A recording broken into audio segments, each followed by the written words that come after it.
Good afternoon, everyone. I'd like to call to order today's meeting of the System Expansion Committee. It is December 12th, 2024. My name is Claudia Balducci, and I am the chair of the committee. I want to welcome everyone attending here today. Good to see you all. Also, welcome to those who are joining us on Zoom. For committee members going through Zoom, please remember to state your name prior to making comments so that the public and fellow committee members know who is speaking. And let's go with the roll call. I'll call on our board relations specialist, Alejandro Monzon, to go and to call the roll. Nancy Backus, Angela Burney, Cassie Franklin. Here. Board member Franklin is present. Bruce Harrell, Jim Castema. Present. Board member Castema is present. Kim Roscoe. Here. Vice Chair Roscoe is present. Dave Summers. Here. Board member Summers is present. Dan Strauss, Claudia Balducci. Here. And Madam Chair, a quorum of the committee is present at this time. All right, thank you very much. Because we have a number of people here to speak and a full agenda, I'm going to forego the chair report today and call on our CEO, Jeroen Sparman, to give the CEO report. Please go ahead. Thank you, Chair Balducci and members of the committee. I have several updates as part of my remarks today, but I will try to be as brief and succinct as I can be. The first item I want to just mention that our activation program continues. We have a number of light rail extension projects that are in the pipeline, and we continue to work on bringing them alive. And you will get future reports on the status of each of those different projects. Moving on to the next topic, which has to do with the STRIDE program. I would like to share that we have continued good news about our ability to implement the STRIDE Bus Rapid Transit program. Early this year, a 69.8 million Reconnecting Communities grant was awarded through the future STRIDE BRT improvements at the Renton Transit Center and the Tukwila International Boulevard stations. These stations are both part of the future S1 line that will extend bus rapid transit services between Bellevue, Renton, Tukwila, and Burien. Of the 69.8 million award, 6.4 million will be spent on the Renton Transit Center, which is the subject of an action later in the meeting at this today. And the remaining amount will be spent at the Tukwila International Boulevard station, including adding enhancements to the current link station area and direct pedestrian connections to the inline STRIDE BRT stations to really reconnect the community and provide that accessibility to the future STRIDE station. In order to obligate this funding, the Federal Transit Administration, FTA, needed to ensure a complete environmental review and determination. Sound Transit worked with WashDOT, Washington State Department of Transportation, and the Federal Highway Administration to ensure this review occurred and that the determination was fully informed. Late last month, FTA, Federal Transit Administration, issued a letter confirming the Tukwila International Boulevard Station's NEPA categorical exclusion. And just yesterday, Sound Transit and FTA, I was actually in the room, formally executed the grant and signed the formal grant documents. Reconnecting communities and neighborhoods is a new federal funding source from the bipartisan infrastructure law that was passed by Congress a few years ago. And Sound Transit's grant in this regard is the first Reconnecting Communities grant that has been executed in the country so far. So we're pretty proud of this achievement. And we would, of course, like to thank the staff at the U.S. Department of Transportation and Federal Transit Administration, who worked many hours together with our team to review and approve the grant agreement. We truly appreciate our federal partnerships and the financial support these agencies have provided for the STRIDE program and other voter-approved ST3 projects for a number of years. Moving on to my next and last topic, I am pleased to share that something that many of you already know, that Sound Transit and FTA will be publishing the Tacoma Dome Link Extension Draft EIS documents tomorrow, December 13th. The 60-day extended comment period will be open through February 10th, 2025. And in January, Sound Transit will be host on online public hearing and in-person public meetings. More information is available on the Sound Transit website. And for all of those, and I know there's a lot of you that have a strong interest in this future project connecting South King County to Pierce County, please use that website to get yourself educated and get access to a lot more information. Project staff would provide an overview of the draft EIS later in today's meeting. So for those of you here and those watching, please stay on because there will be a lot more detailed information shared in just a little while.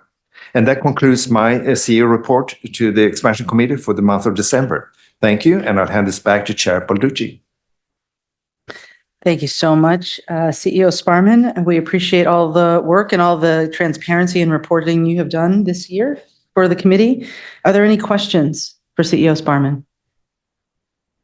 Seeing none, let's move into public comment. As always, the System Expansion Committee welcomes public comment as an important part of our decision-making process. Comments are received and considered by the committee in our deliberations. First, I would like to ask Alejandro to share the types of comment we received for today's meeting. Chair Balducci, today the committee has received 4 written public comments as well as a total of 12 verbal public comments, 11 in person and 1 virtual. All right. So just noting for the record that board members will have received those written comments by email prior to the meeting. And let's start by asking our committee staff to read the names and summaries of comments we have received. From Mary Kate Ryan on behalf of Historic South Downtown, objecting to any Fifth Avenue South Station locations in the Chinatown International District, asking the board to reaffirm their March 2023 acknowledgement of the potential damage to that station, and requesting an extension of the DEIS comment period to at least 90 days with in-language materials for the community. From Howard Greenwich on behalf of Puget Sound Sage, opposing the Fifth Avenue Diagonal Station alternative for the Chinatown International District, while providing details on the impacts and harms of constructing at that location. From Bill Hurt, expressing concerns with the 2024 to 2029 Sound Transit Development Plan related to expanding the 2-line to Linwood, resulting in high operating costs without significant ridership increases, while also discontinuing bus routes that would limit access for some riders. And from Aya Chung Bisbee and Jacqueline Wu, expressing support towards the north-south alternatives of the Chinatown International District Station, while listing the negative impacts to the community caused by the 5th and 4th Avenue alternatives. All right, thank you very much. Following this meeting, the comments provided in writing will be posted on the agency's website so the public may view them all. Now we'll move to live public comment. Quick review of the ground rules. Each commenter will have 2 minutes to speak. We ask that all comments remain germane to the agenda item or items within the committee's purview or authority. We ask that speakers avoid introductory statements, derogatory remarks, profanity, or personal attacks not germane to an agenda item. And of course, please no statements related to a political campaign for or against a candidate or ballot measure.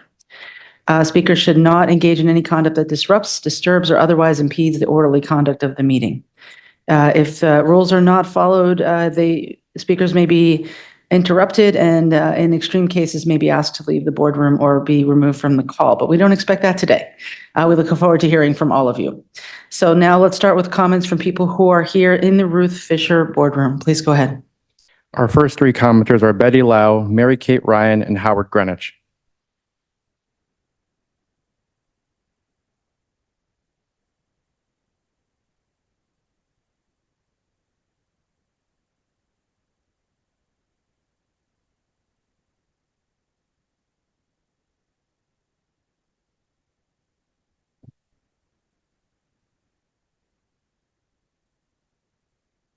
I'm Betty Lau from the Zhonghua Benevolent Association and co-founder of Transit Equity for All. As a writing teacher of over 40 years, I know how reports can be written to reflect biases and opinions under the guise of presenting facts. The independent consultant's report on 4th Avenue further studies is extraordinarily one-sided and opinionated. Because 1, no comparable soil studies for other alternatives for comparison, no comparable risk assessment for other alternatives, no solutions offered other than don't even try. 4, no community collaboration on social and economic implications. 5, No long-term cost benefit analysis to compare with future benefits to see if they outweigh the risks or not. I also want to point out that the Fourth Avenue Viaduct sits on the same soils as what the independent consultant shows on his map. It is rated fair by the city. If it is dangerous, as the independent consultant says it is, then it should be shut down. We know that won't happen until it fails, like the West Seattle Bridge, also rated fair when it failed. Therefore, the independent consultant's report should be set aside until comparable independent studies on soils and risks can be done for all the alternatives.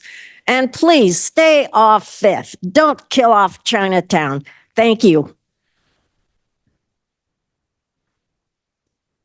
Good afternoon, System Expansion Committee. I'm Mary Kate Ryan, Preservation Planner for Historic South Downtown, a state-created entity working for the Pioneer Square and Chinatown International District neighborhoods.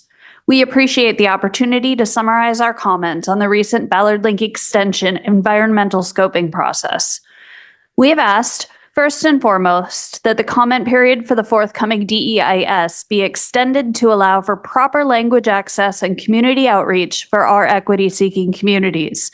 As in 2022, at least 90 days is required for a technical document to be broken down for meaningful public comment. For the alternatives to be studied, we have asked for the impacts of West Seattle Link decisions to be clearly stated in relation to Ballard Link, and for an additional understanding of the ridership impacts of the different station alternatives. Lastly, we ask that alternatives that the board has determined are infeasible be clearly identified as such, with the reasoning discussed by the Sound Transit Board within the environmental documents. Infeasible alternatives should not be used as baselines for any portion of the project. These infeasible alternatives include all Fifth Avenue South options, which would cause unmitigable harm to the Seattle Chinatown International District. We ask that you make good decisions for future transit riders as well as for our existing, thriving, transit-oriented historic neighborhoods. Thank you for your time. Good afternoon, Chair Balducci and Sound Transit Board members. My name is Howard Greenwich. I'm the Research Director for Puget Sound Sage. Our offices are just 2 blocks east of here. Although I'm here to say Sage and the GREAT Coalition, who you will hear from today, have been organizing and advocating for a CID station that helps the CID community grow and prosper, and to oppose alternatives that would cause long-term disruption and displacement. We're here today again to state that any Fifth Avenue station location will result in long-term negative impacts to the CID neighborhood that are unacceptable and universally opposed. We urge you to read the scoping letter that Sage submitted and examine more deeply in the new DIS the impacts of construction that include noise, particulate matter, pedestrian safety, and economic and social harm. Although a Fifth Avenue diagonal option could result in just 6 years of station construction, which is shorter than some other options, the transit-oriented development that would follow would continue construction for at least another 4 years, probably more, in the heart of this unique neighborhood. I understand that Sound Transit must continue study of all the alternatives and that the new DIS will include Fifth Avenue, but the recent export report to you added to it the north and south and fourth shallower options, the Fifth Avenue diagonal, which has caused some alarm, and that it's being put back in the mix for consideration for a preferred alternative. And just for the record, Sage is in favor of a north and south station alternative. Thank you very much. I want to preemptively apologize for any mispronunciations and also note that if anybody's needing interpretation services for public comment, to reach out to each of the interpreters as needed. Mei Feng Zhu.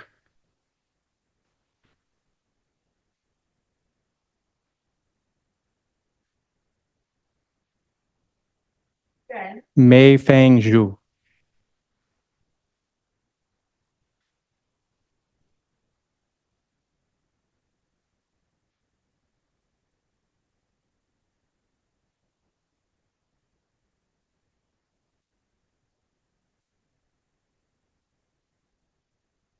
Welcome. Hello. 女士們、先生們，大家好。我係住喺唐人街嘅居民。 Hold on. Okay. So ladies and gentlemen, how are you today? I, one of the residents who, lives in the CID. 我堅決反對呢個地鐵站建喺五街。 So I firmly oppose, to have the Sound Transit Station, built on Fifth Avenue, 亦反對喺四街 and also oppose, building it on Fourth Avenue. 支持北方同南方 And I support the north 就 and 選 south 嗰個 option. OK 啊。 Mhm. 反對嘅原因就係 The reason I oppose the options is because, 時間太長， it takes too long for the station to be built. 空氣污染 And it also affects the air quality, 失去咗好多小企業， and we're going to lose a lot of small businesses 又失去好多停車嘅車 and 位。 also parking spaces. 如果失去嗰啲停車嘅車位咧，令到好多人咧就唔停留喺唐人街，令到個生意難做。 And if we lost all those spaces, it will make a very hard time for people to come and to come to the area, and then it will, in turn, give the small businesses a lot of, struggles. 另外一個咧，如果交通咧喺度封閉， Mhm. 行動不便， And then also, if traffic, roads are closed, then it will, make, transportation like, in terms of 行人, like, I'm sorry.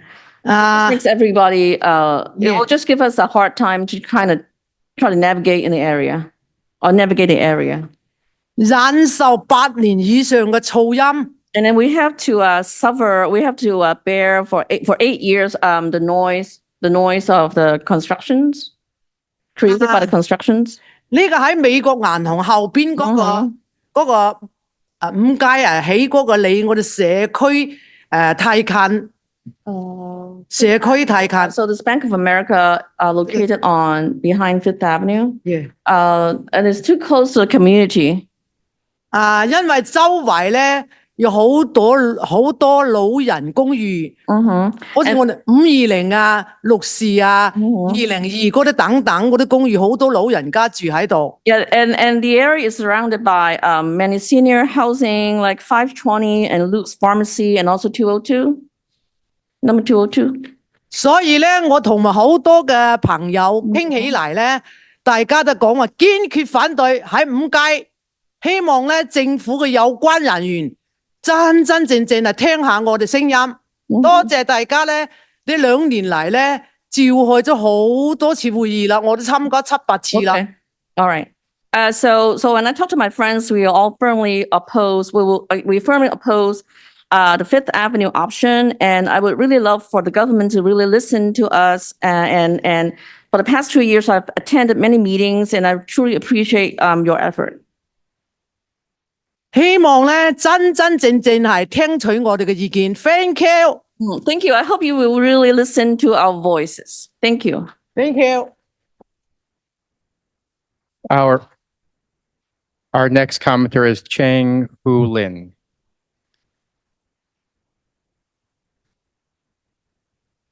Chang Hu Lin. Chang.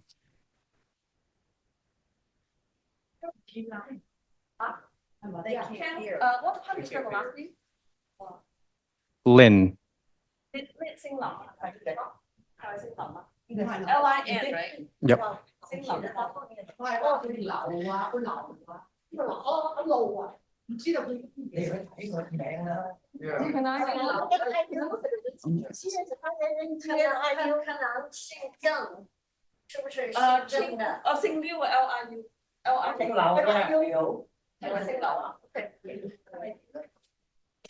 Can we get the next few people lined up so that we can After this commenter, we have Yu Ying Chu and Hui Lan Huang. Yeah, Oh, yes. get ready. Okay, all right.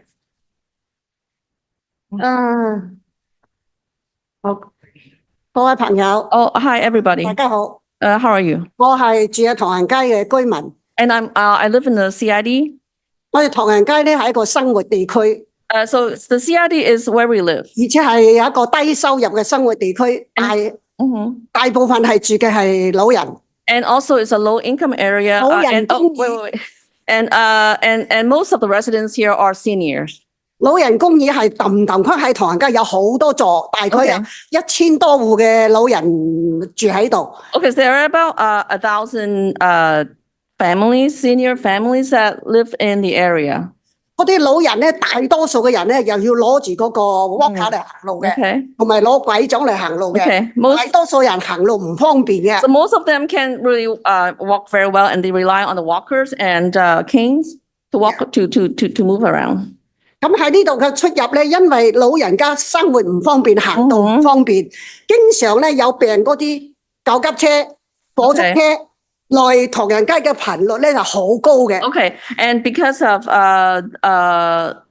so a lot of actually 911 ambulances and police cars and fire trucks, they come to the area a lot because of the people who live here. 所以咧，對於唐人街如果見咁多年喺度見呢個地鐵站嘅話，對我哋嘅一個交通、一個空氣影響咧係相當之唔方便。 Okay, so if you choose to build the transit station in this area, it's going to affect the air quality and also transportation. 呢度唐人街嘅啲生活區咧，呢度多數係咧呢個生活服務區、餐館、銀行、超市。 Yeah, so 診所即係睇病嘅地方，咁啊呢度咧，如果係呢啲地方都受到干擾嘅話，呢1000多戶人，我呢度差唔多有6、7個大座嘅building嗰啲老人家嘅生活咧，就受到相當大嘅干擾。So it's going to have a very big impact in the area because of this 1,000 families who live in the area. So and this area has clinics and banks and supermarkets and small businesses. 我哋好多啲因為老人居住喺度，我哋好多人嗰啲仔女經常周日經常來往車，就算前一段時間建嗰個拉 wing 嘅時候咧，已經有1年多，已經非常之唔方便。我哋嘅大多數嘅仔女咧好 complain。 Okay, so and so a lot of our seniors, we have children, and for the past year, like when you were building the light rail, they have already complained about the traffic in the area and lots of cars and traffic. 所以我哋唐人街嗰啲，我代表到所有啲居民嚇，而家冇出席嘅居民都覺得聽到呢個消息咧，都覺得不可思議。即係我哋係大家反對嘅原因。頭先我講咗，仲有一個咧， So on behalf of all the CID residents, for people who didn't show up here, this idea is unimaginable. 一個空氣污染咧，唐人街已經係最唔好噶啦。已經要停止我哋使用個煤氣。Okay. 前一段時間咧，我哋簽名唔可以唔使用，因為餐館唔使用煤氣冇生意做。Okay, all right. So air pollution is already really, really bad in this area. And a little while back, and then so there was an issue about not being able to use the gas, I guess. And so we signed up, we have a petition to restart the gas because there are restaurants here, we cannot not have gas. 而家如果加上建設地鐵嘅話咧，個空氣咧，再加上我哋原來嗰個咁差嘅啲空氣就好難啦。所以我希望大家，我哋希望我哋大家政府聽聽我哋嘅意見，去南去我哋唐人街嘅頭位。Okay, air quality. So please don't build it in this area. You can build it in other areas. Thank you. Thank you. 好，下一位係周英英啊。 Yes。哦。于英潮。OK。我講太快。咦 ？OK。你說國語的是嗎？國語，對。到這邊了。是哪裡？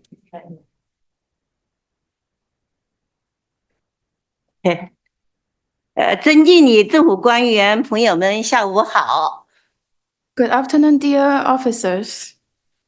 我是住在中国城的一个居民， I'm a resident living in Chinatown.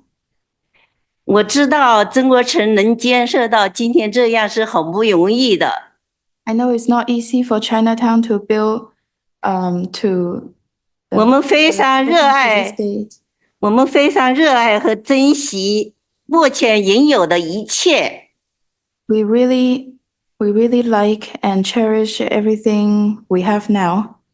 希望在此基础上继续完善美好。 We hope Chinatown will continue to improve and perfect on this based on this. 不要因为建设轻轨站而使它受到创伤。 I hope it's not gonna harm Chinatown from in order to build a light rail.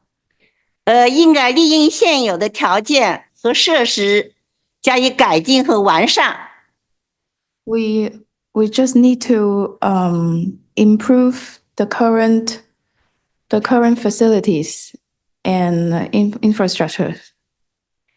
你们可以去看看我们社区工作人员的工作环境十分拥挤、狭窄。 You can go look at our community's work environment. It's very narrow and crowded. 整个房子都是左拐右弯，像无人镇一样。左拐右弯了，很拥挤。 All the housing are just turning left and right. It's very crowded. 他们的工作环境亟待解决改善。 Their work environment needs to be improved urgently. 我们还有很多老人想集体跳个舞、唱个歌，很多孩子们想活动都没有地方。 We also have a lot of seniors who would love to get together to sing and dance, and a lot of children who would like to get together to play, but we don't have the space.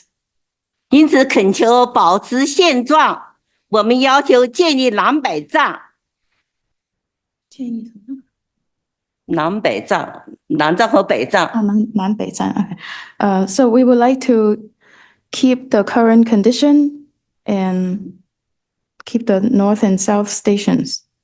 扩大现有中国城，为我们今年的这个后代创造更好的生活和工作环境。 We would like to create a better living and working environment for our offsprings. Thank you. Our next commenter is Huilan Huang. 黃慧蘭係嘛？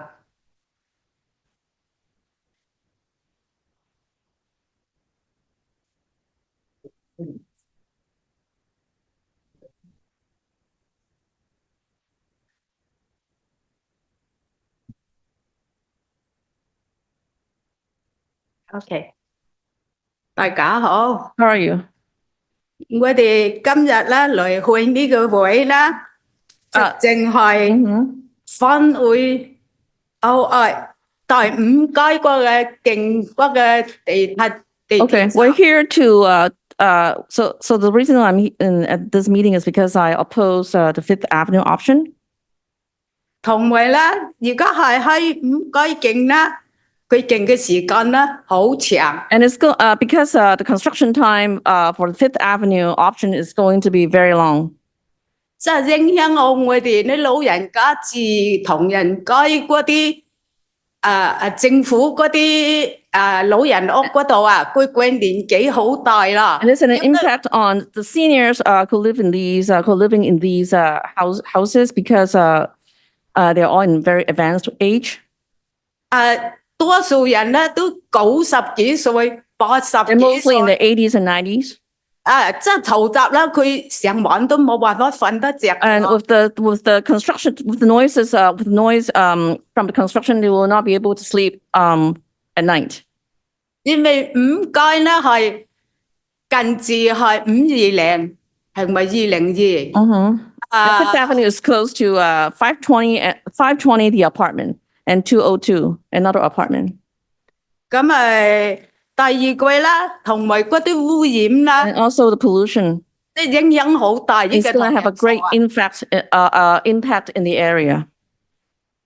咁即係嗰啲唐人街做嗰啲小企 And the 業㗎 small 啦，做 businesses 生意 in 㗎啦， the CID. 同埋啦喺嗰度整啦，全部其他嗰啲人咧冇辦法嚟唐人埠啦， And so other people will not be able to come to the CID, like say 買嘢啊， some for shopping. 咁冇晒啦，唐人埠咧冇辦法做生意㗎 And 啦。 then so we won't be able to sustain the businesses. 而家咧唐人埠而家搬咗好多嗰啲鋪頭啦，嗰個藥房啦， So we already lost some shops and some pharmacy. 同埋嗰個藥畫啦都搬走晒啦。 Yue Hua. And then another supermarket, Viet Hua. They have all moved out of the area. 我哋自唐人埠嗰啲居民啦，而家要走好遠啦，先買嘢 So 㗎。 now, so as the residents in the area, we have to go a lot farther to get the things that we need. 我哋希望咧，即係唔好喺五街嗰度建嗰個鐵 So we 站， hope 同人街 will not 嗰 build 啲人啦， station 興旺起來 on 做 Fifth 小 Avenue 企業嘅人啦。 so that this area can be activated and we can sustain small businesses. 咁樣嘅咧，你即係同人街你整嗰啲嘢咧，而家冇晒人喺度做生意啦。 Yeah, so if you have the construction or in the CID, then everybody will lose all the businesses. 我即係咧講嘅嘢咧，就講嘅時間咧，就係重音咧，唔好五街整嗰個。 Yeah. So I'm trying to tell you is that try not to build on Fifth Avenue. 呀，咁OK， All right. Thank you. 要啦 Yeah. Okay. OK，thank you。 Our next commenter is Ru Duan Ma. 最後一個係馬如娟係嘛？係。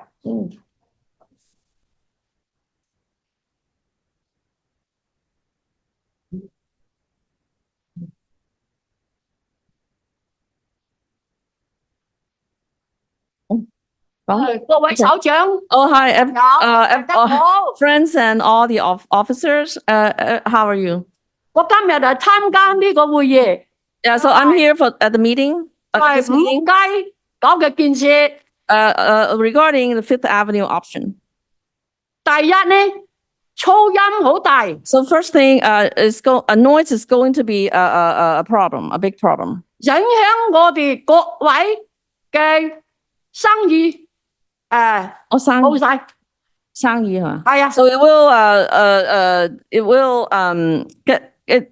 it's going to have a great impact on the businesses so that I think we're going to lose all the businesses.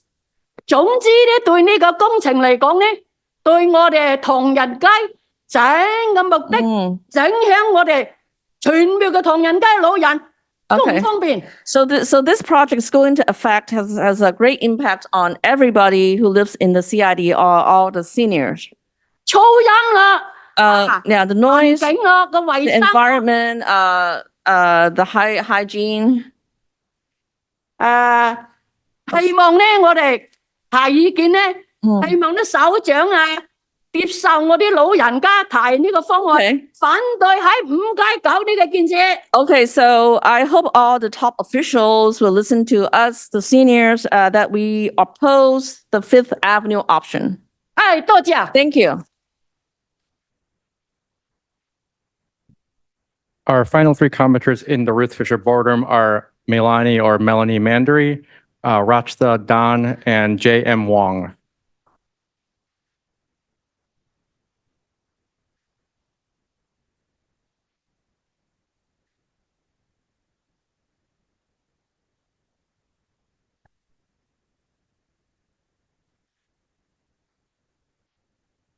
Hi, my name is Meilani. I'm a resident and worker here in the CID. I also rely on public transit to get around, and it is an honor to be here with my elders as we are all residents here.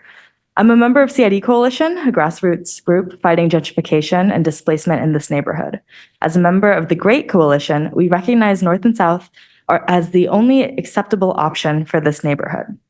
Fourth Avenue has proven to be an infeasible build and does not have any opportunity for equitable transit-oriented development. Fifth is in the heart of the neighborhood, and we agreed years ago that Fifth was a no-go due to the disruption and pollution. The reroutes required for both Fourth and Fifth not only impact ridership of public transit, but push traffic into our neighborhood. As my elders said, the CID businesses are important to the livelihood of this neighborhood, but this is also a residential neighborhood. How will Sound Transit support current and future residents of the CID? North and South gives our neighborhood opportunities for the first time. Please move forward with North and South so we can focus on mitigations rather than having the same fight over and over. Thank you. Hi, my name is Rata. Ooh, hey. Hi, my name is Rata. I'm part of the Great Coalition. Our Chinatown International District neighborhood is a unique neighborhood, and I bet like a lot of people come here and say that their neighborhood's a unique neighborhood, but we have a cultural aspect that is unseen in any other neighborhood in Seattle. When we told the elders, engaged with them and told them that the Fifth Avenue option was back on the table, they got mad at me, and they like me. So they are pissed off at y'all, really, really pissed off at y'all that the idea of the Fifth Avenue diagonal build is even back on the table. We did some engagement and are continuing to do engagement with the residents of the CID neighborhood. And we feel that Fifth Avenue will do the most damage to the neighborhood, irreparable damage, because it's basically at the center of the neighborhood. Fourth Avenue has been deemed by your own staff and an independent consultant to be unbuildable. So I want you to move forward with the North and South preferred alternative. Thank you. Hi, everyone. My name is... Does this work? Okay. Hi, my name is JM. I'm also here as part of the Great for All Coalition. And so GREAT stands for Growth, Resource Equity, Accessible Transit. So GREAT for All. And that is exactly what we hope that the Sound Transit expansion in CID will achieve. It's one that is accessible for everybody in the neighborhood. We want to reiterate that the Chinatown International District is not merely a transportation hub. It is where our elders grow old. It is where our children come to learn our languages and culture. It is where our people come to find each other in a city that's often really white and that's often really inaccessible for migrants who don't speak English. So there's so many benefits to this community that's not easily seen and known by folks outside of the community. And we want you to know that us wanting to preserve this space for our community comes from a deep love and desire for us to continue and grow into the next 100 years. It is not us being NIMBY. People have called us NIMBYs, and we think that's actually pretty racist and not really understanding the gravity of how vulnerable so many of us feel in this space. So we hope you'll listen to us and all the people who have spoken before on why we oppose the Fifth Avenue and why we also oppose the Fourth Avenue options, because they really impact the internal historical core of this neighborhood. We would like to push for CID North-South, the preferred alternative as was voted previously. Thank you. Thank you. Before you go, can I ask you to say one more time what the acronym stands for? Yeah, so GREAT for All. G is Growth, Resource, Equity, Transit. Accessible transit. So we have a website, greatforallcid.com. Thank you so much. I appreciate you saying that again slowly. And Chair Balducci does everybody for in-person comments. We do have one virtual sign up. All right. Let's proceed to the person signed up online. Please go ahead. Our online public commenter is Jason Greenland.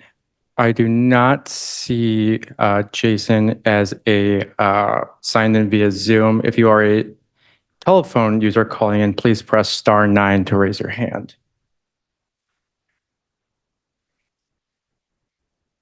Again, if you're Jason Greenland calling via phone, please press *9 so we can identify you. We are not seeing Jason Greenland in the audience. All right, thank you. With that, we're going to complete public comment. And I just want to make a quick comment. I really do appreciate everybody who has been coming to talk to us, all the folks who came today. And I want you to know that there's every single board member here, the staff leadership and the staff are all trying to find the balance that you are talking to us about. We want to serve and support the neighborhood. We know this is a unique and special neighborhood and one of the most at-risk historic and cultural neighborhoods in the country. And but we need to make a decision about where to put this. So that's what we're working towards. Your input is very, very valuable. Please continue to communicate with us as we step towards our next decisions. Thank you so much for being here today. And now we'll move into the action items. On our agenda, we have 3 business items. 2 are for committee final action, and 1 is for recommendation to the board. So first item is approval of the minutes of the November 14th, 2024 System Expansion Committee meeting. They are in our packets. Committee members, is there a motion to approve? This is Roscoe. I'll make the motion. Second, Castema. Thank you. Been moved by Vice Chair Roscoe, seconded by Member Castema. Thank you. Any comments, questions, or changes on the minutes? Hearing none, all those in favor, please signify by saying aye. Aye. Any opposed, say nay. In the opinion of the chair, the minutes have been approved. Moving on to item 6B, and this is with regard to signage and wayfinding. So I will call on Candace Toth, our Wayfinding and Signage Director, to begin the staff presentation for a contract modification for the signage at the Northeast 130th infill station. Welcome. Thank you so much for being here. And I'm really looking forward to this presentation because as you take the one line through the constructed but not yet open 130th station, it's a little mysterious, and a little peek into what's going to be there will be very helpful. Please go ahead. Thanks so much for having me again. My name is Candace Toth. I'm the Deputy Director of Wayfinding and Signage. Can we just pause a moment? Yeah. I'm sorry. Let's be at recess for 2 minutes and let the community filter out so that we can hear you. We'll be in recess.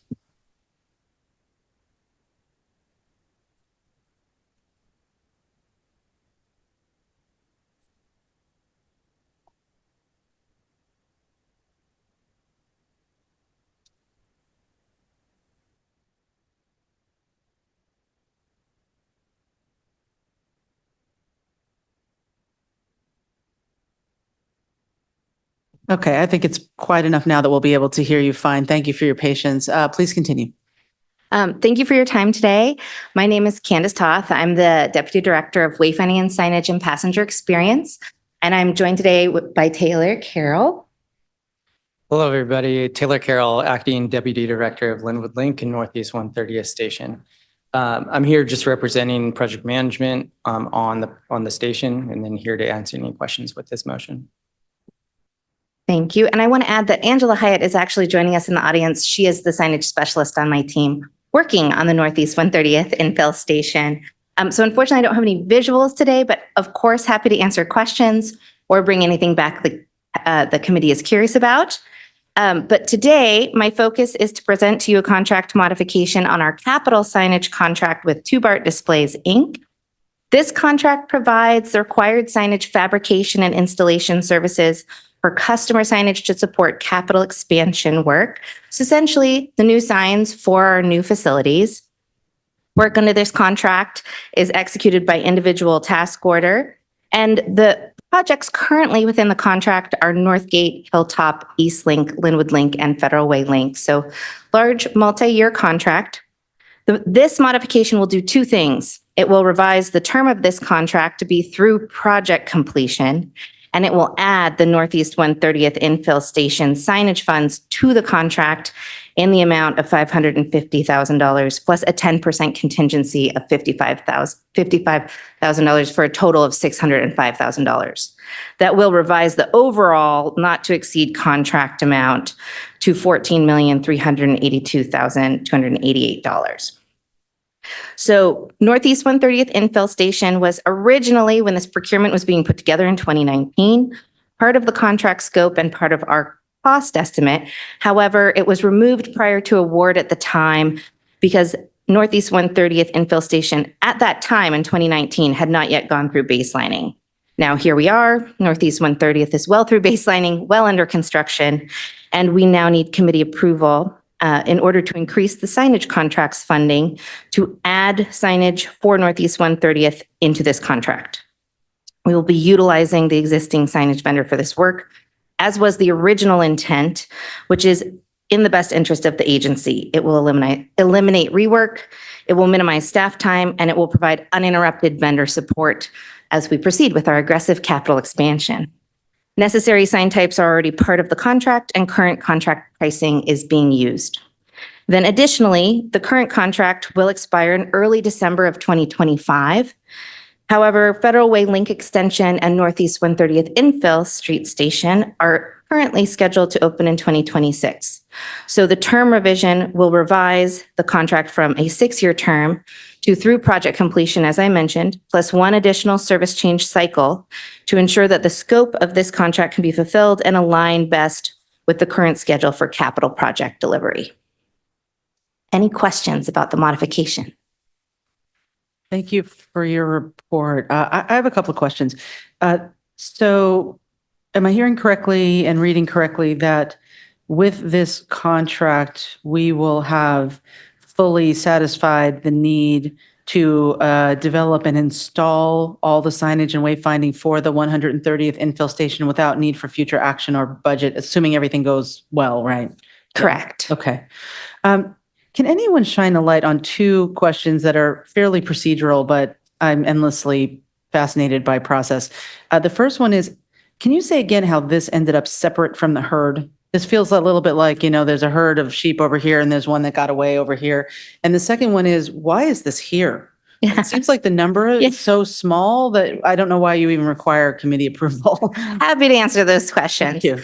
Again, procedurally, when we went through the procurement process in 2019, when we got to the point of CCB approval, prior to going out to bid and doing the public procurement, we were asked to remove the Northeast 130th infill station since that had a separate baseline budget, but it had not finished going through baselining yet. And so since we hadn't formally agreed to which funds to commit to each of our work breakdown items, we were asked to wait. So we have gone back to CCB and done a special amendment to include 130th or reincorporate it back into the contract, and then hence final step coming here. And then in terms of why we need to be here, ultimately it's because the overall contract amount is over 10 million. So it really isn't because of this modification. It's purely because of the total amount of the contract. So I would like to suggest, CEO Sparman, that maybe somebody in the appropriate part of the organization take a look at these two. It seems like there are rules or policies that are in place that caused a contract that was rather small to be both delayed, although I understand that doesn't have the impact of delaying the installation. I got that.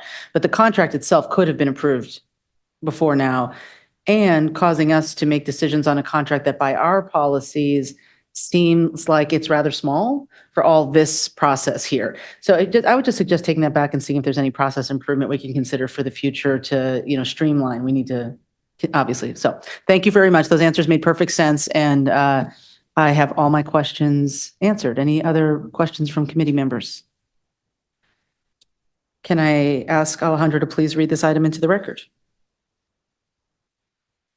Motion number M 2024-79 is a motion of the System Expansion Committee of the Central Puget Sound Regional Transit Authority, authorizing the Chief Executive Officer to execute a contract modification with Tube Art Displays, Inc. to revise the term of the contract or project completion and incorporate Northeast 130th infill station signage fabrication and installation services in the amount of $550,000 with a 10% contingency of $55,000 totaling $605,000 for a new total authorized contract amount not to exceed $14,382,288.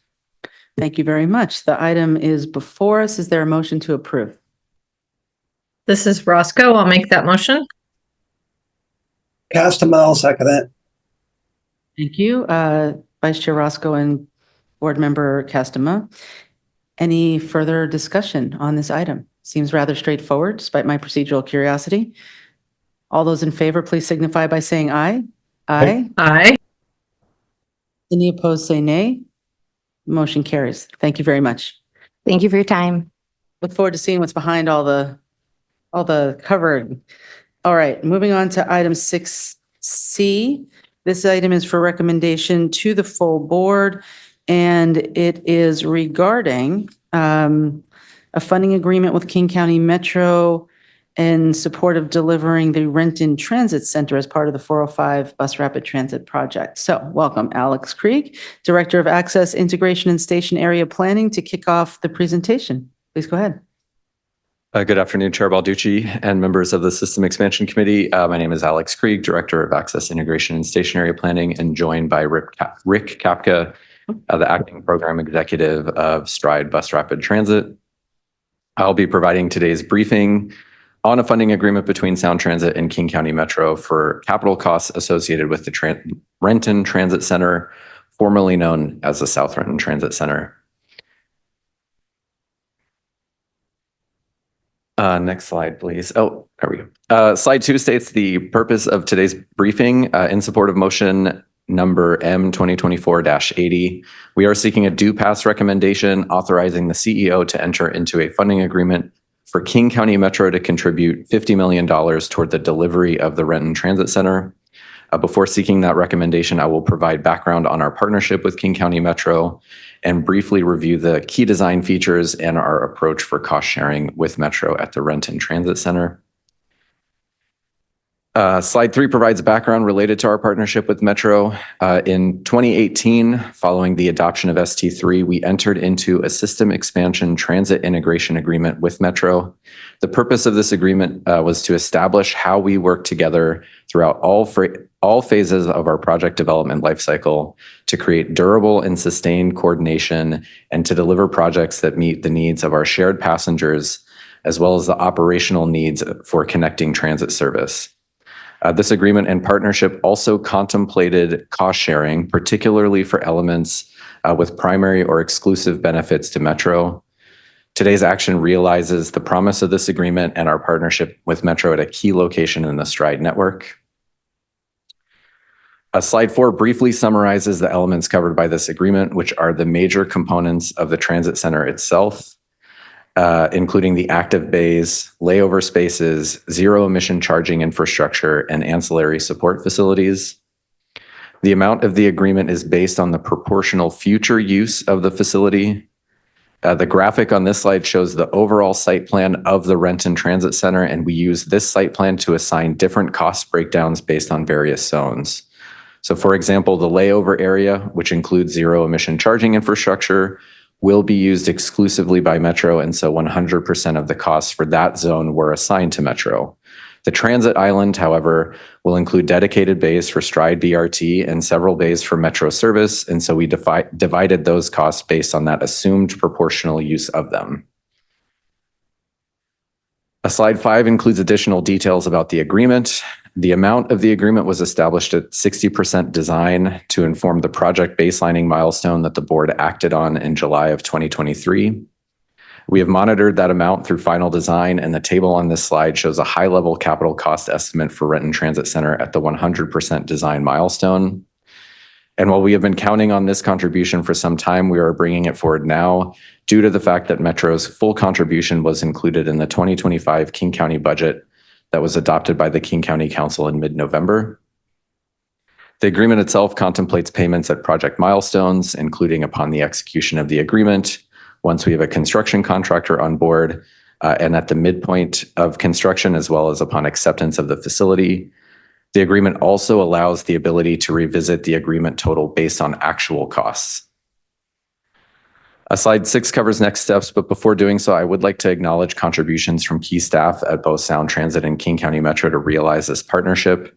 At Sound Transit, that includes Joey Altchech, a senior project manager on the S1 segment of Stride, as well as folks like Bernard Vandekamp, Lacey Bell, and Michelle Zeidman.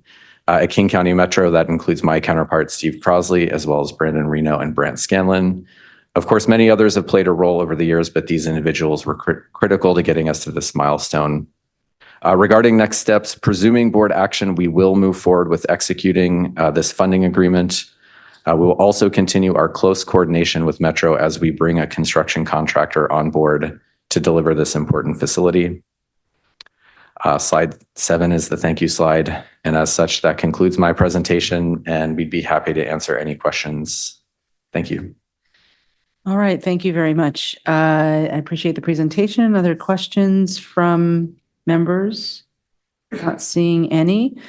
I do very much appreciate the close partnership between Sound Transit and King County Metro, and this is part of that. So thank you very much, and we appreciate hearing that it's going forward. So at this point, I will ask Alejandro to please read the action into the record.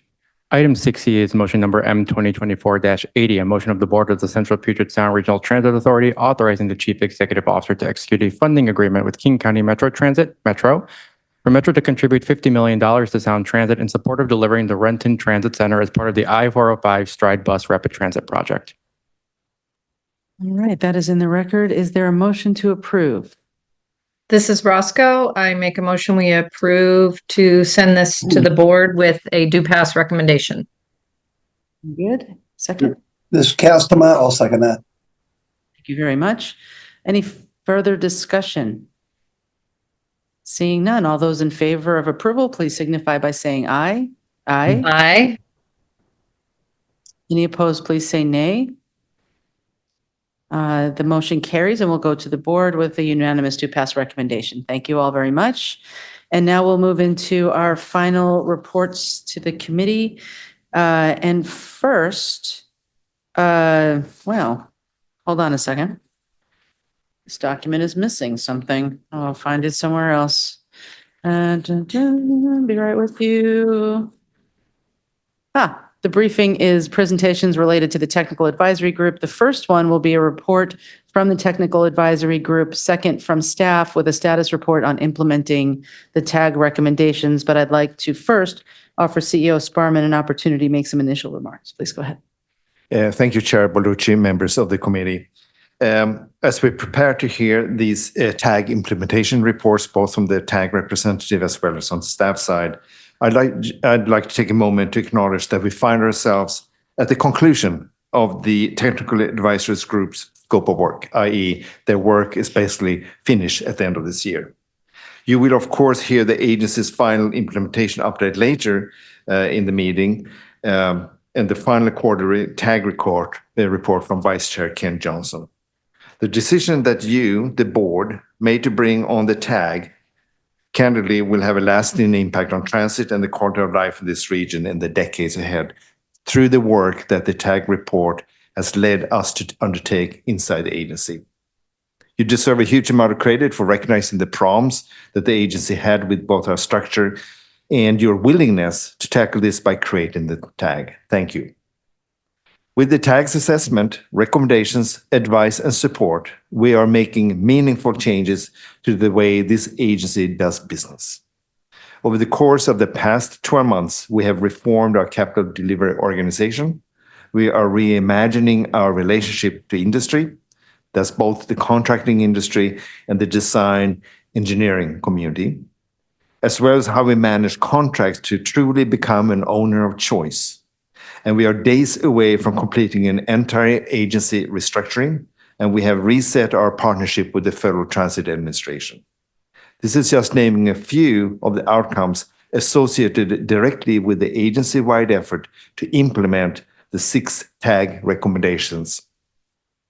This has been and remains a significant effort by many, many Sound Transit staff, and they should all be very proud of the work they've done to integrate these recommendations into the culture of the agency and help shape the agency to be ready for the future. Additionally, I do want to name and express my appreciation to the TAG members themselves. Grace, Ken, Roger, Jim and Connie, Eric, Greg, Dennis, Charla, and Sully. Clearly a very significant group of people who have contributed immensely to the work we have underway. And it's no exaggeration to say that this is a world-class group of industry experts, and thank you all for taking on this project. While the initial TAG scope ends this year, as I mentioned earlier, I am pleased to share that Grace, Ken, Roger, and Charla have agreed to continue to serve in new roles as direct advisors to our capital program under Deputy CEO Terry Mestas and her team. This work actually starts already early next year.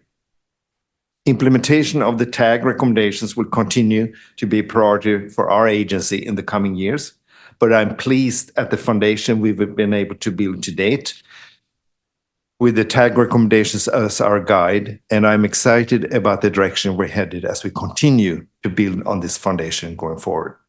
And with that, I will turn it back to you, Chair Balducci. Thank you. Thank you so much, CEO Sparman, and for the kind words as well. And I think I agree with you. It has been a very impactful exercise. And all right, so now we're going to ask for a report from the Technical Advisory Group. I'd like to invite Ken Johnson, the TAG Vice Chair, to kick off the presentation. And thank you to everyone who was here for this morning's meeting. We're going to get to hear it again. Welcome. Glad to see you here. Well, I'm going to use Geron's comment of, again, this is a good news item, and hearing good news items a couple times is good. We are presenting our final report, and we've kept it very simple. In fact, no PowerPoint. We just want to say a few words for a few minutes and then answer any questions that the committee might have. It was really Chair Balducci who kicked this off and said, we need an outside look at what we're doing right. What are some areas we could improve in terms of our capital program? Big schedule, big projects, and you brought us on board from a history standpoint in the summer of 2022. We took a look, met with staff, looked at some of the reports, said, yes, there's some things that could be done. You said, come back. And we came back in February with 6 recommendations. And even though you've all seen on the committee these before, just very briefly, it was, let's revisit the trust between the staff and the board and work on that, make certain that's tight, that has to happen. Let's bring in some people who give more horsepower, if you will, to the capital delivery staff and put together an executive team there that this program, one of the biggest in the country, if not the biggest in the country, deserves. We also said push decision-making down over time. It had sort of moved up. Work on the owner of choice, FTA, and the betterments policy. We also said, if you don't deal with 1 and 2, which is the board-staff relationship and the horsepower of the capital delivery staff, the rest of the work really can't proceed. So we brought that back. This committee and the board directed us, their staff, to let's implement these. 2023, some good work was done with some staff, but overall it was moving slower than we thought it should be, and brought that message to the council in the fall of 2023. The really good news is in 2024, an extensive amount of work has been done on all fronts. And what's necessary is when Geron came in, went to work immediately on the first 2 recommendations, the board staff relationship and the executive capital delivery team, and understood that this is a culture change. And so the phrases that all of us have used, and it's nice that it has been adopted, if you will, is, sense of urgency, time is money. All of those ones that say, let's beef this up a bit. So great work's been done. Geron brought in Terry Mestas, frankly, a great hire. And she then immediately started doing what she needed to do to augment the existing staff. But to bring in some additional people. And I want to stress, this is combining the existing staff with some outside, both of those necessary to do what needs to be done. So with that, we met the TAG for a day and a half this week with Terry and her executive team to talk about what's going on and what you see for 2025. And I know I'm speaking for all the TAG members, and they are on the call with me here. We were extremely impressed with the work that's been done under Jerron and Terry and the new people, the existing staff, but it's a very different organization than it was, let's say, a year and a half ago. Clearly more work needs to be done.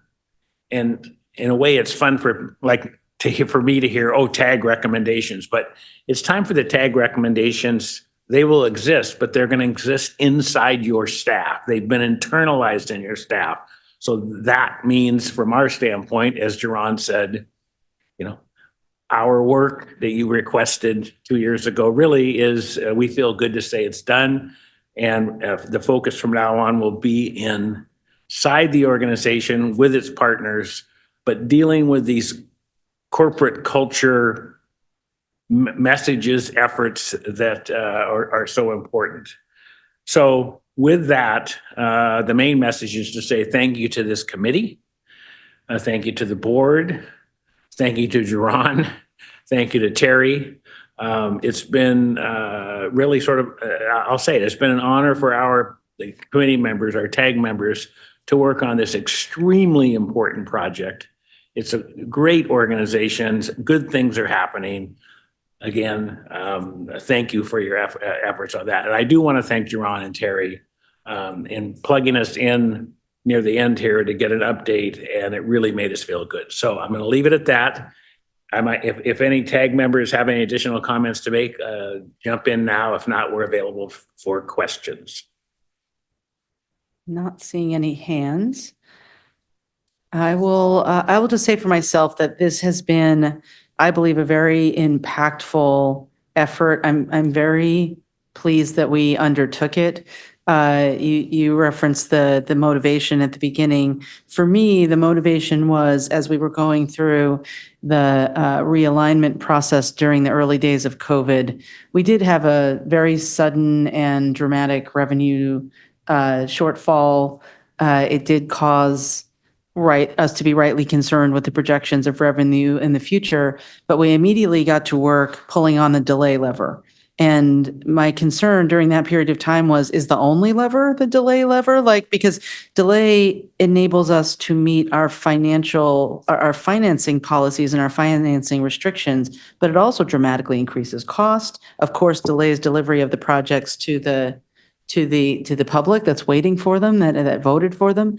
And so it was very motivational to me to work with my colleagues on the board to come up with a laser focus on how we can do things to speed up projects. Because as you on the advisory committee have rightly pointed out to us over and again, time is money. So if we can go faster, we can save money and we deliver for the public faster. And that is a win-win-win. So I so appreciate all the time that the members have given to this work, your expertise that you have brought to this work.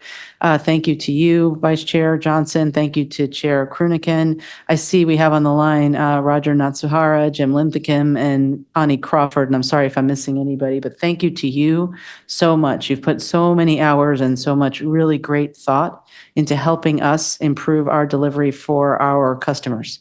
And so I think it's correct that the work should no longer be special. It shouldn't be on a special list with special reporting. It should become just part of what we do.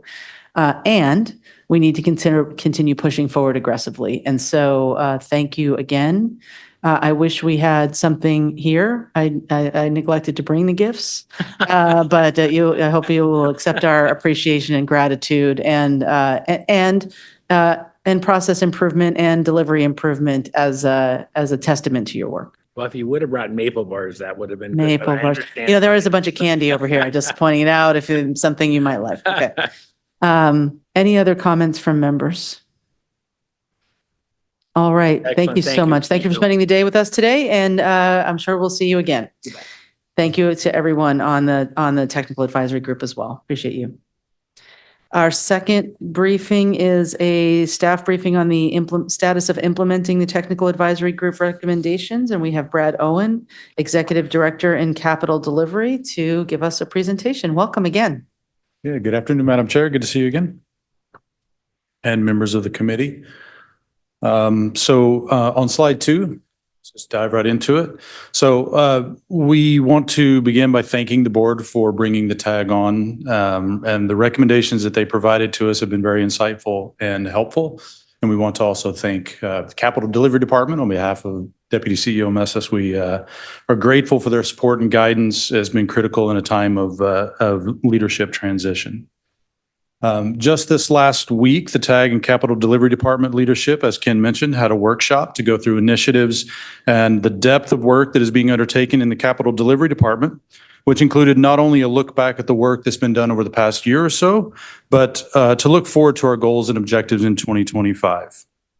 As you know, we've been providing monthly updates to the board on the implementation of the TAG recommendations. And this month, we are here to update the board, as shown on the screen there, on partnerships. There's no decision or action requested today by the committee. Next slide.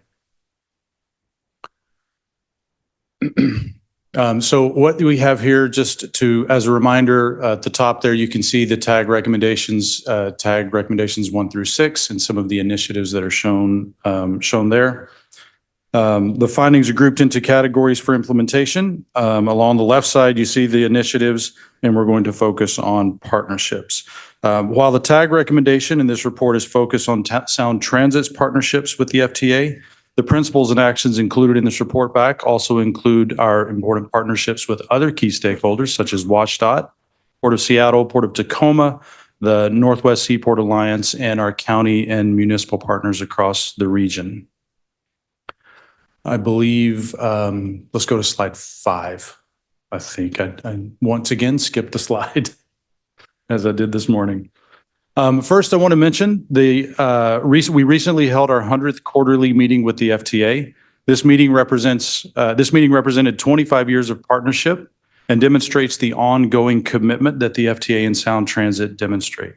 FTA Region 10 has long been a valued partner of the agency, and over the time following the TAG report publication, they have engaged with us to provide candid feedback and constructive ideas about improving our communication and collaboration. Next slide. And to that end, one of the collaboration-focused improvements of that Sound Transit recently implemented was the introduction of an agency quarterback within the agency oversight department. This role will serve as a primary liaison with the FTA across multiple departments. The identification of this function aligns strongly with Sound Transit's own internal reorganization when reinforcing a single point of accountability for agency engagement. And in keeping with the theme of coordination and efficiency, the imminent implementation of the PMIS will fill a key technology gap and will serve as a critical tool to improve upon communication, streamline the interaction between people, process, and technology to align with industry best practices. Conversations earlier this quarter with the FTA about PMIS implementation highlighted how reporting and information flow are central to our partnership, and we sought their feedback for lessons learned and PMIS implementation in an effort to best fit their needs as well. Enhanced standardization of reports across the portfolio and consistent administration of process workflows builds confidence in the data that we are presenting and our capacity to proactively identify project issues. Similarly, in our reporting space, as our portfolio of work continues to expand, the volume of information and reporting that we generate has and will also increase. So we're working towards greater efficiency and clarity there with the development of a consolidated agency report to ensure that we meet compliance recommendations. On this slide in front of you, you see a sample of a new tracking system specific to tracking NEPA schedule priorities that the FTA and Sound Transit will collectively maintain and update. This new tool will be incorporated into PMIS and will provide a snapshot on key milestones, deadlines, and monthly activity that support the program. Meeting weekly with the FTA, the Sound Transit team can discuss competing priorities, specific deadlines, and upcoming dates that we are trying to achieve and identify areas that may need more attention. Next slide. And so as I mentioned earlier in the presentation, our work on partnership will extend to other entities as well. The principles for improving FTA communication are going to be applied to those partnerships with an intent to align common goals and expectations early and revisit those often to ensure we stay focused on the end goals. In the coming months, we are renewing our commitments to these AHJs to meet early and often, to hold ourselves accountable to the milestones, and improve upon our quality and schedule through over-the-shoulder reviews. We're also going to continue work to develop a more consistent permitting strategy across the region. Next slide. On our final slide, you can see an array of initiatives and KPIs to ensure that the work of the TAG not only lives on, but is implemented in a measurable way. In the far right column, you see that a Q1 2025 implementation of the PMIS is planned. We're excited about this tool coming on board and the ability it gives us to streamline our work using technology. We have training planned for this tool, and as we push towards consistent project change management, we continue to communicate a sense of urgency and speed of decision-making to staff. As a note, the cost work plan that the board recently implemented will also be tracked in the PMIS tool. And finally, on the bottom there, you can see the KPIs related to the improvement of partnership includes the joint input and review of schedules and milestones, variance reports related to the same, and a holistic view of our partnership strategies to finish strong on ST2 projects and set a good foundation for ST3 projects. Again, thank you to the TAG for their commitment and support as we implement these recommendations. And with that, I'm happy to take questions.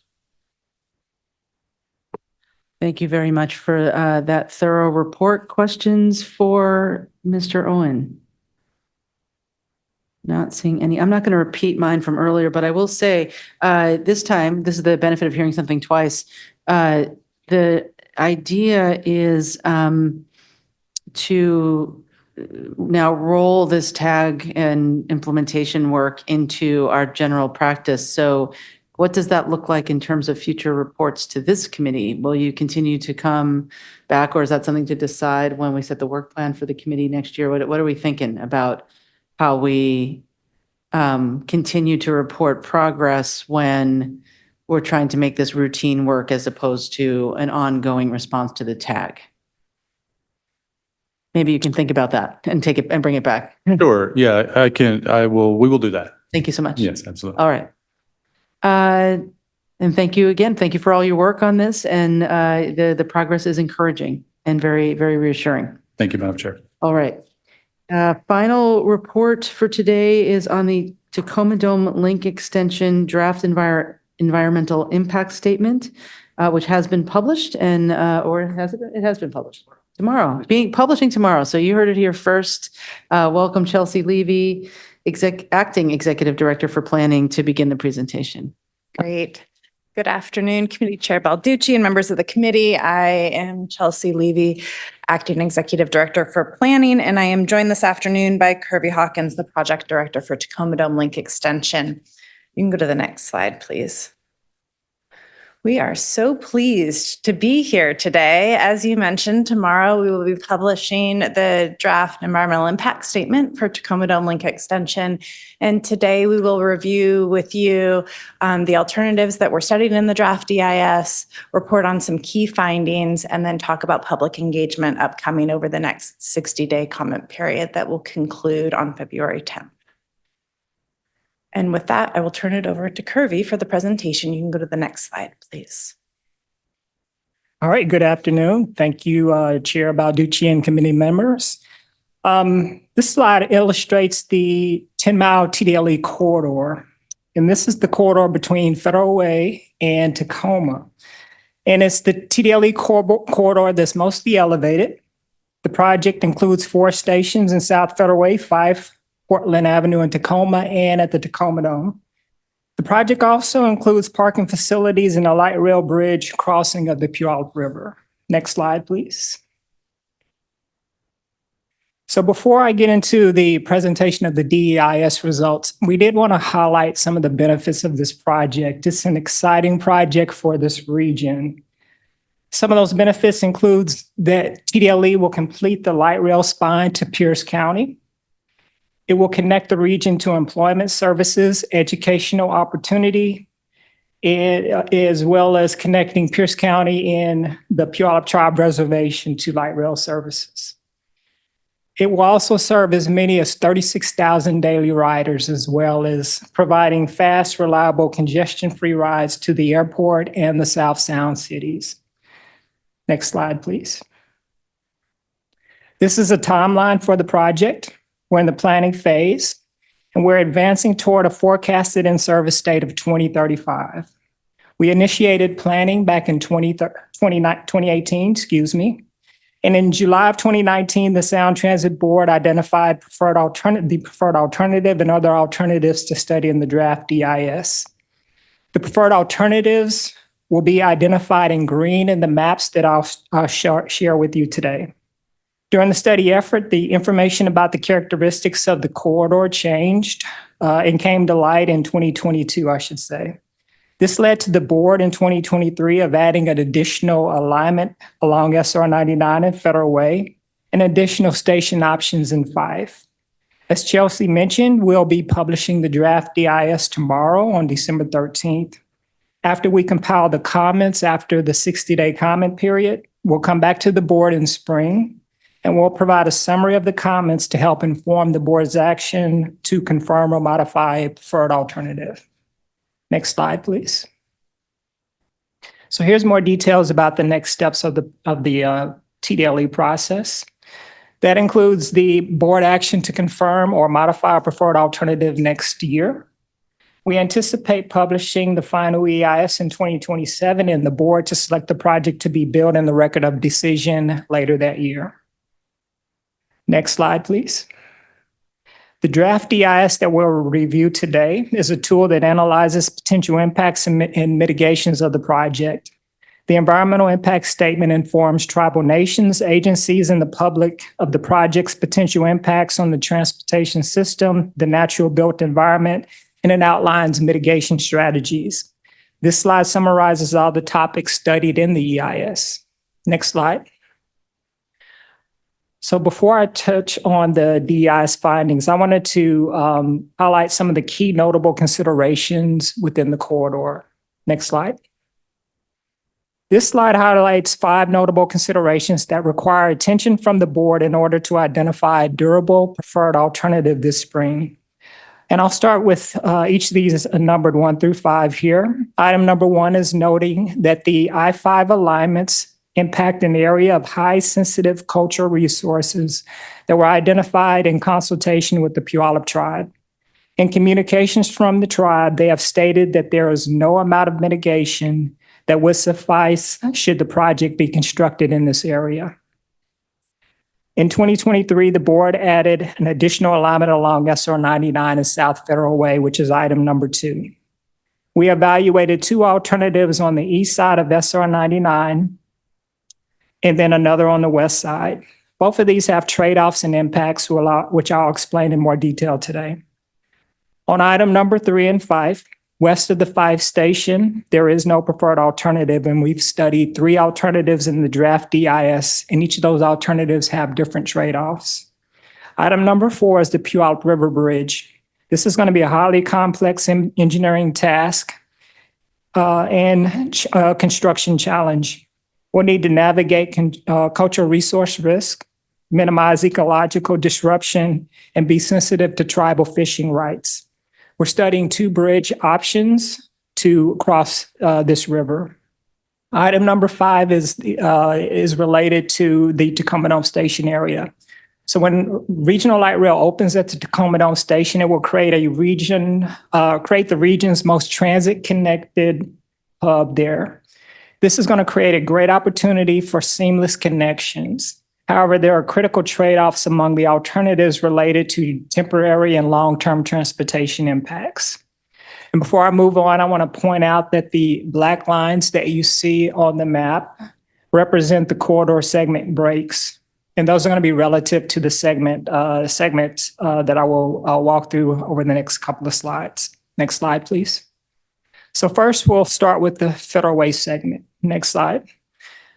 The Tacoma Dome Extension Project begins where the Federal Way Link Extension Project ends. Close coordination has occurred, between the project teams developing TDLE, Federal Way Link, and the OMF South. These projects are being developed in the same jurisdiction in Federal Way. And TDLE and OMF South share a partial project footprint. In June of this year, the Sound Transit Board selected the South 336th Street alternative in Federal Way as the project to be built for the OMF South. As a result of this action, a 1.4-mile segment of TDLE will be constructed by the OMF South project. Due to the timing of the OMF South Board action, construction impacts of this segment are included in the TDLE draft EIS. Next slide. Next, we'll move on to the South Federal Way segment. Next slide, please. There are 4 alternative alignment alternatives in South Federal Way. There are 2 along I-5, identified by the pink and the blue lines, and then 2 along SR 99, identified by the orange and purple lines. The alternatives along SR 99 were identified by the board for study in March of 2023. Currently, there's not a preferred alternative in this segment. Next slide. So starting with the South Federal Way alignments that travel primarily along I-5, this slide identifies some of the draft EIS findings. Both of these alternatives, the SF Enchanted Parkway in blue and SF I-5 alternative in pink, impact a highly sensitive cultural resource that the Puyallup tribe have indicated that no amount of mitigation would be sufficient to resolve the impacts for in this area. Next slide, please. Moving on to the alternatives along SR 99, starting with SF 99 West, which is shown here in purple. This one travels primarily on the west side of the roadway. This alternative would have the second most residential displacements, primarily to a mobile home park and an RV park in Milton. This alternative would require challenging acquisitions and mitigations in the northern section of the project, of this project area. And it would require temporary closures, land reductions along Pacific Highway during construction. The Portaway design option, shown here in yellow, would reduce business displacements, but would increase permanent impacts to wetlands and streams. Next slide. The SF 99 alternative travels primarily along the east side of the roadway until the alignment reaches South 373rd Street. At that point, continuing south, it would transition to the median. The key impacts for this are that SF 99 East would have the fewest residential displacements, but the most wetland impacts among the alternatives. These alternatives would have the same number of business displacements as SF 99 West, but the affected businesses would be different. It would require permanent left turn restrictions on Pack Highway south of South 373rd Street. Next slide, please. So this table compares the alternatives in the South Federal Way segment. To give you an understanding of this table, each of the alternatives across the top of the table are listed across the top of the table. And then key categories of impacts are listed along the left-hand side. Boxes that are shaded darker blue indicate that the alternative is a higher performing alternative in that criteria compared to the other alternatives. Next slide, please. So next we'll highlight some of the key findings of the South Federal Way segment. Next slide. These are the station alternatives connecting to the I-5 alignment. The SF Enchanted Parkway station, shown in blue on the left, would be north of South 352nd and includes a design option that would span 352nd. The station's proximity to the intersection could create potential traffic conflicts and conflicts with buses accessing the station. The SF-I-5 alternative shown in pink would be along I-5, just north of Enchanted Parkway. This one has the least opportunity for non-motorized access and transit connections and TOD as well, due to the location adjacent to I-5. Next slide, please. Next, we'll cover the two station alternatives connecting to the SR 99 alignments. Each of these stations could pair with either SF 99 West or East. The SF Enchanted station would be just north of South 352nd Street. Residents to the south of the station would have to cross more streets to get to in a high traffic area to reach the station. And the station's location would create potential traffic conflicts with buses accessing the station. SF 99 352nd performs best among non-motorized access and transit action connections, and has a higher performing TOD potential. Next slide, please.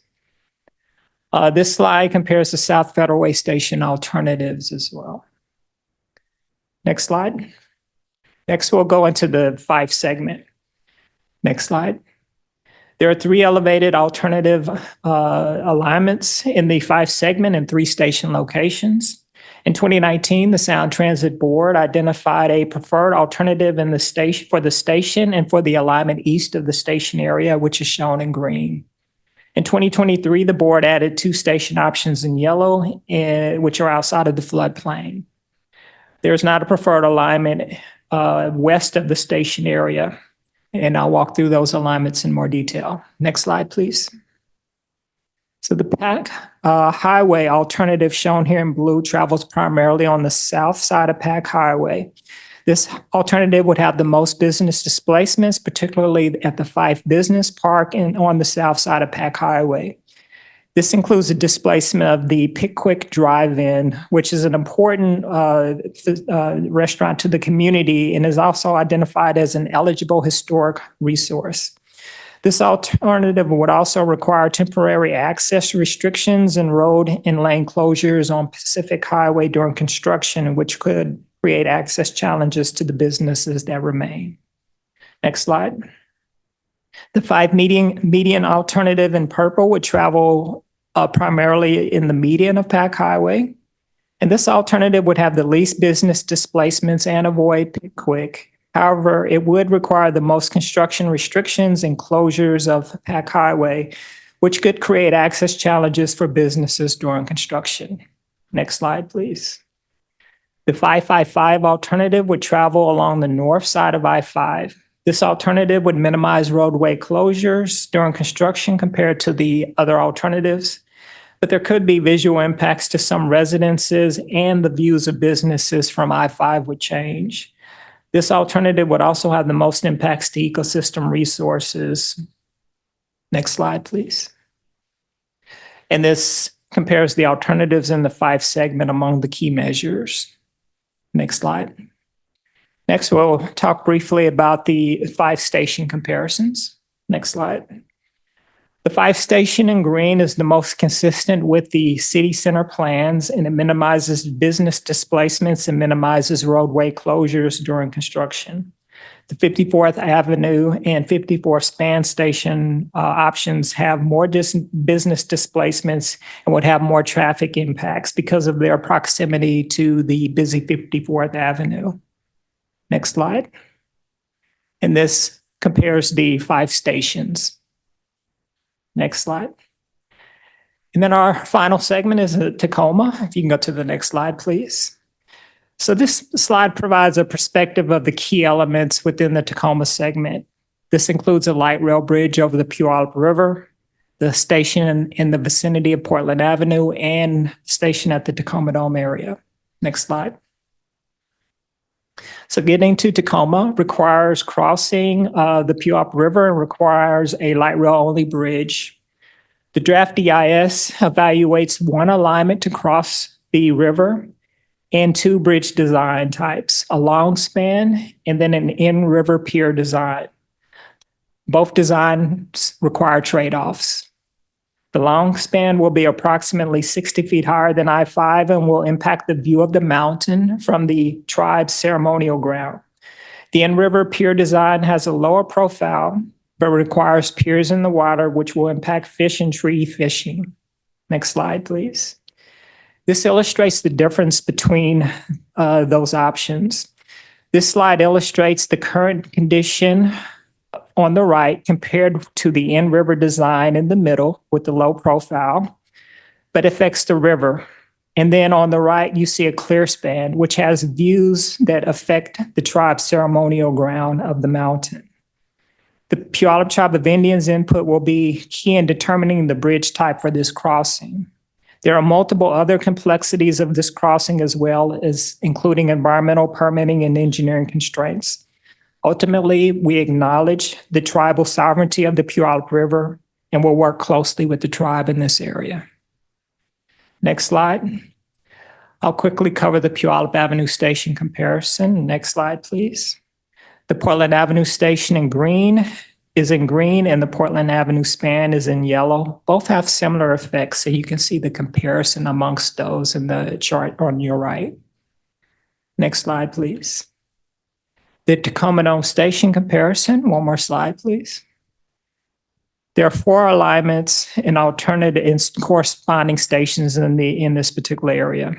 In 2019, the board identified the 25th Street West, shown in green, as the preferred alternative. The station is on 25th Street west of G Street. The 25th Street East station in pink.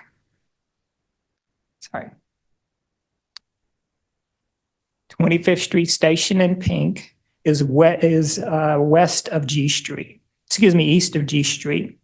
Both of these alternatives on 25th Street minimize business displacements. However, businesses would have restrictions during construction due to temporary closure of 25th Street. These alternatives would also require full closure of the T-line and the L Street Bridge, which is located just about right there. The Tacoma Close to Sound alternative in blue, it was added by the board through board direction in 2019. This alternative creates the greatest opportunity for a seamless multimodal hub for transit services. However, it has the most business displacements at Freight House Square, which is located right here where the station would be, as well as requiring a rebuild of the existing Amtrak and Sounder stations. The 26th alternative in purple would minimize traffic impacts. However, it would be the greatest distance from Amtrak, Sounder, and the T-line. Next slide, please. This slide illustrates the trade-offs, or compares the alternatives, on the Tacoma segment alternative. Among the alternatives, close to Sounder is the higher performing and has the least construction access and utility impacts. However, as noted, it does require a rebuilding of Amtrak stations and relocation of the tenants in Freight House Square. We are aware of the complexities of Amtrak and Sounder operation and the recent investments in Freight House Square as well, and we'll continue to coordinate with those associated entities. Next slide, please. This slide provides an overall comparison of the Tacoma Dome Station. Overall, the closest Sounder station is higher performing, scoring highest with pedestrian experience and multimodal integration. Next slide, please. As a wrap up, I want to note that letters were mailed to every potential affected property owner in November. The letter that we sent to them provided more information of the project and advised them of the DEIS and how to connect with Sound Transit to get more information. And then our last slide. The last slide here just talks about the upcoming public engagement. During the comment period starting December 13th through February 10th, during the duration of this comment period, we'll have an online open house where people can learn more about the project and provide written comments. We will also hold 1 virtual and 3 in-person open houses at the dates and times listed here. And that concludes our presentation. Thank you. Thank you so much. That was a lot of information, and it just goes to show how much study and work has gone into this project in order to get to this point where we have, this was just an overview of what will be a very, very thick and detailed document. Can I just ask you one more time to emphasize the next steps timeline? That would be, I know you just did it, but I'm trying to, so let me put it in context. I will say, sitting here as a person who is familiar with some portions of what you were showing us on the map, I'm not familiar with other portions of it. And I'm thinking to myself, does it make sense to try to do a tour? And so I'm trying to think of how that might fit in given where we are on the timeline. Definitely, we would offer a tour of any board member or committee member that would love to tour the project. The comment period is 60 days, so we extend it longer through because of the holiday. So that gives you more opportunity to get out there before the end of the comment period.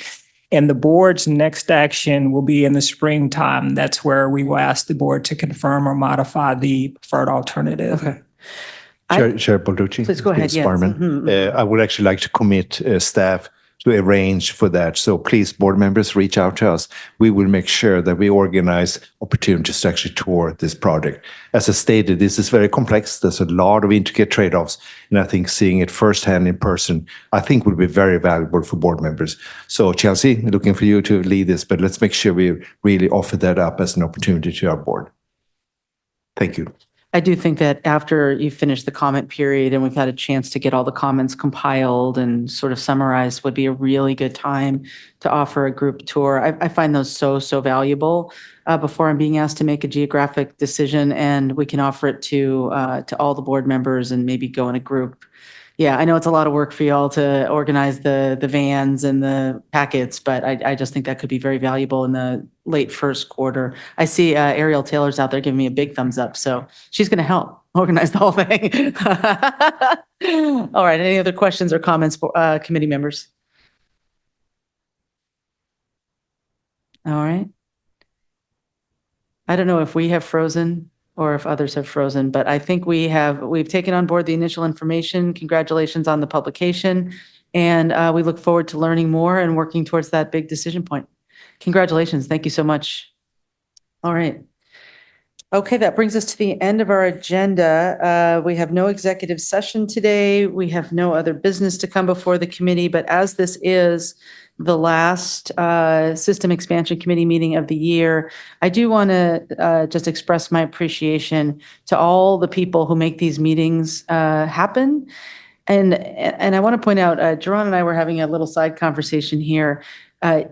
This committee, in my view, runs so smoothly that we run the risk of not realizing how much effort actually goes into making it happen.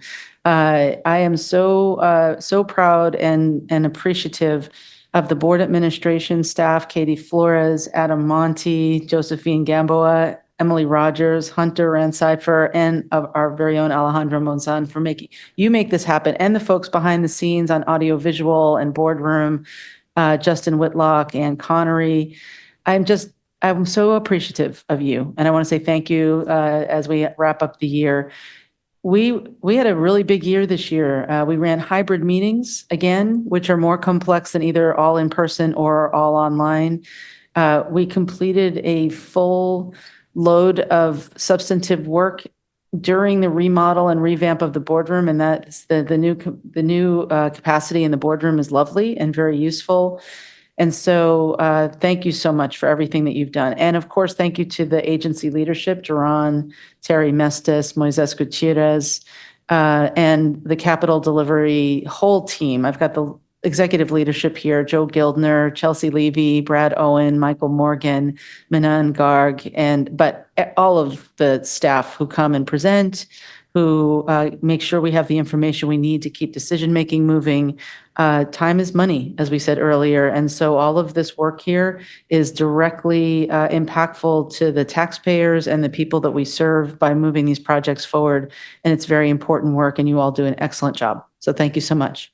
And with that, we are done with our meetings for the year. I hope you all have a very happy holidays. We'll see you in January at the next System Expansion Committee meeting scheduled for Thursday, January 9th, 2025 from 1:30 p.m. to 4:00 p.m., taking place here in the Ruth Fisher Boardroom, as well as virtually via Zoom. And as always, the link to join the meeting will be provided on the Sound Transit website and the meeting agenda. And with that, we are adjourned.